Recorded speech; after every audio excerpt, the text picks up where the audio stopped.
Again the Israelites did evil in the eyes of the Lord, and for 7 years he gave them into the hands of the Midianites.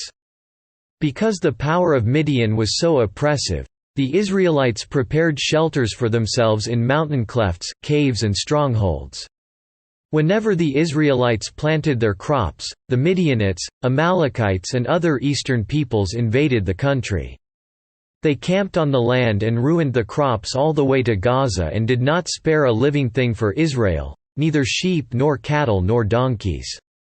They came up with their livestock and their tents like swarms of locusts. It was impossible to count the men and their camels. They invaded the land to ravage it.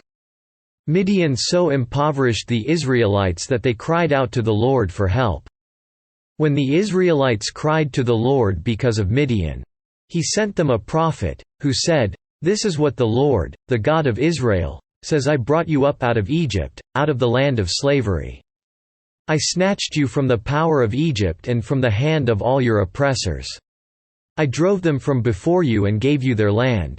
I said to you, I am the Lord your God. Do not worship the gods of the Amorites, in whose land you live. But you have not listened to me." The angel of the Lord came and sat down under the oak in Ophrah that belonged to Joash the Abiezrite, where his son Gideon was threshing wheat in a winepress to keep it from the Midianites. When the angel of the Lord appeared to Gideon, he said, "The Lord is with you, mighty warrior." "But sir," Gideon replied, "if the Lord is with us, why has all this happened to us? Where are all his wonders that our fathers told us about when they said, 'Did not the Lord bring us up out of Egypt?' But now the Lord has abandoned us and put us into the hand of Midian." The Lord turned to him and said, "Go in the strength you have and save Israel out of Midian's hand. Am I not sending you?" "But Lord," Gideon asked, "how can I save Israel? My clan is the weakest in Manasseh, and I am the least in my family." The Lord answered, "I will be with you, and you will strike down all the Midianites together." Gideon replied, "If now I have found favor in your eyes, give me a sign that it is really you talking to me. Please do not go away until I come back and bring my offering and set it before you." And the Lord said, "I will wait until you return." Gideon went in, prepared a young goat, and from an ephah of flour he made bread without yeast. Putting the meat in a basket and its broth in a pot, he brought them out and offered them to him under the oak. The angel of God said to him, "Take the meat and the unleavened bread, place them on this rock, and pour out the broth." And Gideon did so. With the tip of the staff that was in his hand, the angel of the Lord touched the meat and the unleavened bread. Fire flared from the rock, consuming the meat and the bread. And the angel of the Lord disappeared. When Gideon realized that it was the angel of the Lord, he exclaimed, "Ah, sovereign Lord! I have seen the angel of the Lord face to face." But the Lord said to him, "Peace. Do not be afraid. You are not going to die." So Gideon built an altar to the Lord there and called it "The Lord is Peace." To this day it stands in Ophrah of the Abiezrites.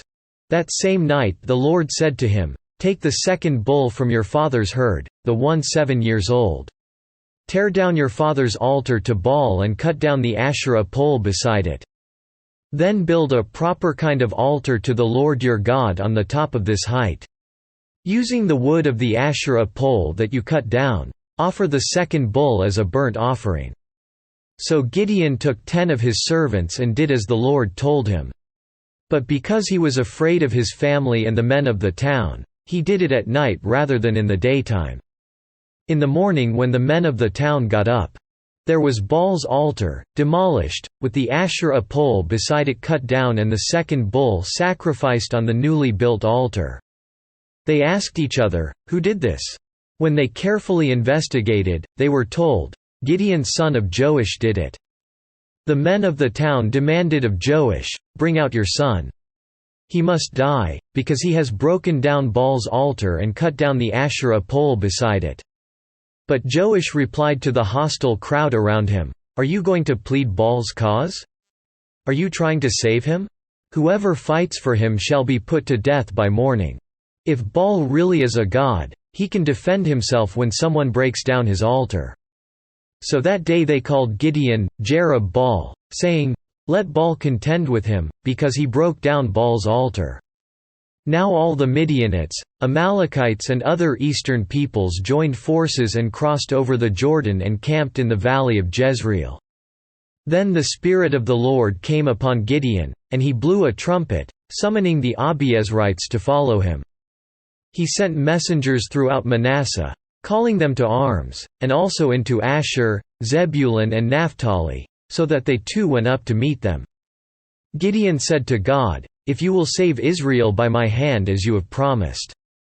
Look, I will place a wool fleece on the threshing floor. If there is dew only on the fleece and all the ground is dry, then I will know that you will save Israel by my hand, as you said." And that is what happened. Gideon rose early the next day, he squeezed the fleece and wrung out the dew a bowlful of water. Then Gideon said to God, "Do not be angry with me. Let me make just one more request. Allow me one more test with the fleece. This time make the fleece dry and the ground covered with dew." That night God did so. Only the fleece was dry, all the ground was covered with dew.